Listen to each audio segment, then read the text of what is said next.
नए साल में प्रवेश कर रहे हैं, जयंती वर्ष का शुभारंभ कर रहे हैं।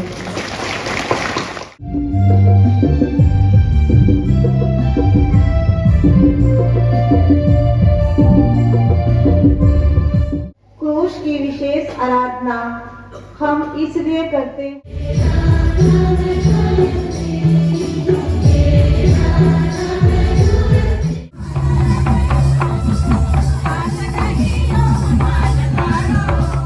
Hello friends, welcome back my first blog. तो कैसे हैं आप लोग? आई होप कि आप लोग अच्छे होंगे।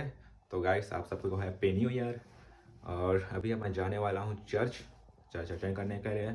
अपना पहला दिन, मतलब 2025 का पहला दिन चर्च जाएंगे सबसे पहले। फिर उसके बाद जो भी होगा देखेंगे। उसके बाद पिकनिक वगैरह सभी चलना है और साल का शुरुआत चर्च जाके करेंगे। तो अभी निकलते हैं। वैसे भी काफ़ी लेट हो रहा हूँ मैं, तो मम्मी तैयार हो चुकी हैं। और आप लोग सोच रहे होंगे कि इसका फर्स्ट ब्लॉग तो है नहीं और फर्स्ट ब्लॉग बोल क्यों रहा है। तो ये 2025 का फर्स्ट ब्लॉग है गाइस। तो चलते हैं, चर्च अटेंड करते हैं। तो चलते हैं, लेट्स गो। अभी प्रोसेसन के क्रम में पहले पंक्ति में नर्तक दल रहेंगे।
साल में प्रवेश कर रहे हैं, जयंती वर्ष का शुभारंभ कर रहे हैं।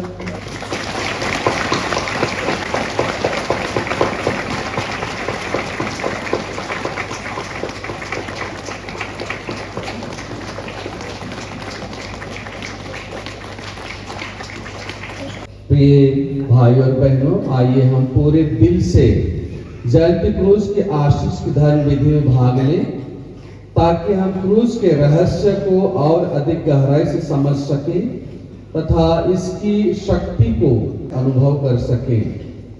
ईश्वर ने मसीह के क्रूस को ईश्वरीय दया और प्रेम का चिन्ह तथा हमारी मुक्ति और आशा का स्रोत बना दिया है। जब हम क्रूस की उपासना करते हैं तो हमें याद करना चाहिए कि हम मसीह के शिष्य हैं। इसलिए हमें प्रत्येक दिन अपना क्रूस उठाकर उनका अनुसरण करना चाहिए। हे परम पवित्र पिता प्रभु परमेश्वर, हम तेरी शाश्वत मुक्ति योजना के लिए स्तुति और धन्यवाद करते हैं। जब हमारे पूर्वजों आदम हेवा ने पाप किया तो उन्हें अपने एकलौते पुत्र यीशु को भेजा, जो शरीर धारण कर संसार में आए।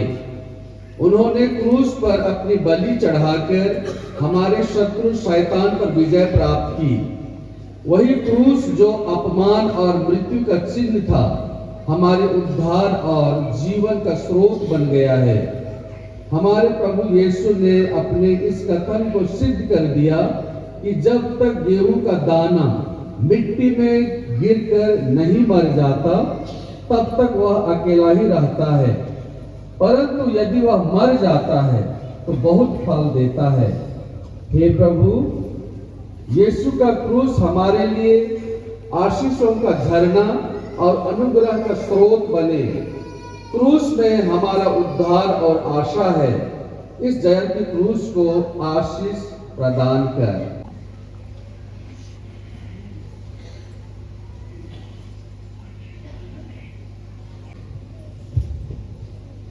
मुक्तिदाता के क्रूस के महिमा हो, जो हमारी एकमात्र आशा है। आप हमारी आशा है, हम कभी निराश नहीं होंगे। अब हम क्रूस की आराधना करते हैं।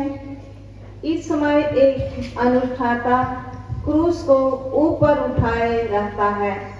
क्रूस की विशेष आराधना हम इसलिए करते हैं क्योंकि ख्रीस्त के क्रूस में हमारे लिए मुक्ति की आशा है। जयंती क्रूस एक लंगर से जुड़ा हुआ है। जिस तरह लोग समुद्र में नाव के साथ लंगर को इसलिए डाल देते हैं कि वह नाव को स्थिर रखे, इसी तरह क्रूस हमारे लिए स्थिर और दृढ़ आशा का प्रतीक है। हम गीत द्वारा आराधना शुरू करेंगे।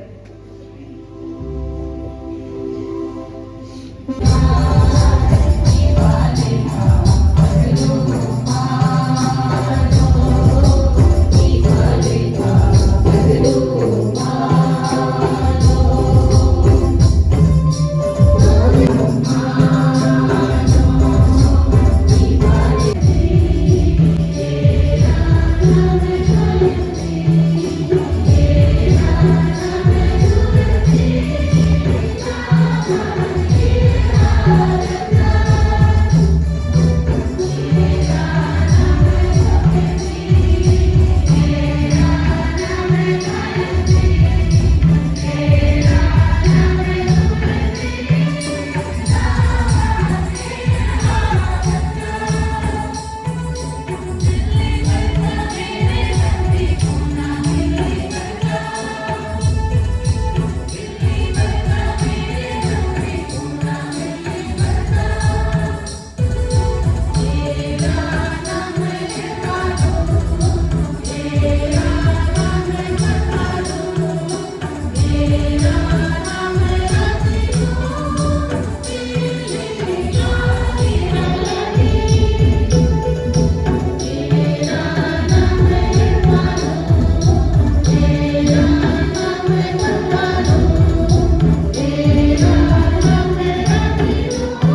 पद संख्याएं 22 से 27 तक।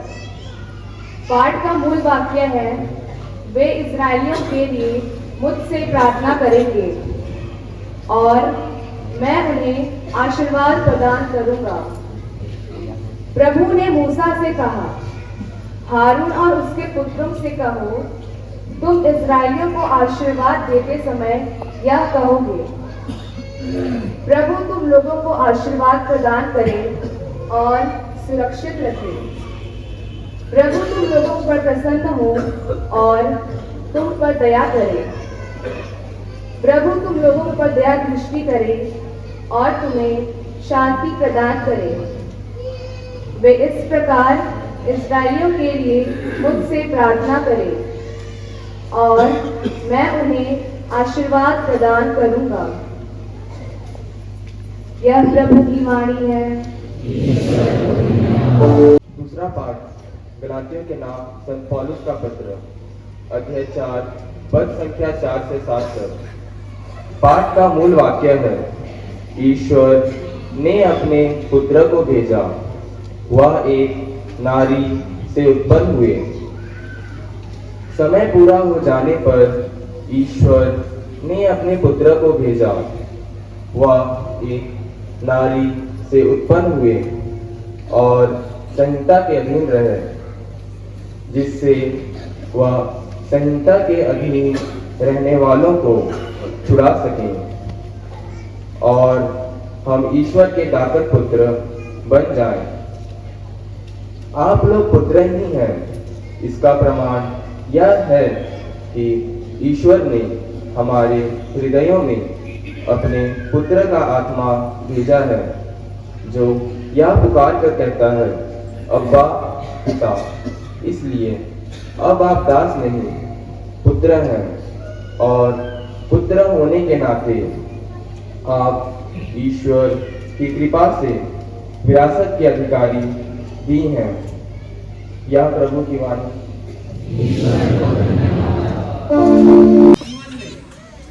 हम जब लंबी यात्रा के लिए निकल पड़ते हैं या कोई बड़ा कार्य शुरू करते हैं, तो विश्वासी के रूप में सबसे पहले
शक्तिमान परमेश्वर पिता और पुत्र और पवित्र आत्मा आप लोगों को आशीर्वाद प्रदान करे।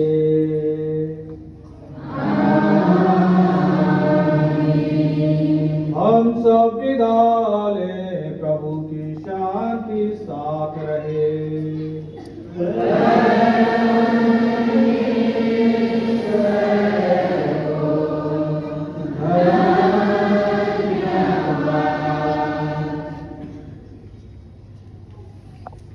सो गाइस, मैं घर आ चुका हूँ और अपन साल का पहला दिन चर्च जाकर स्टार्ट किए हैं।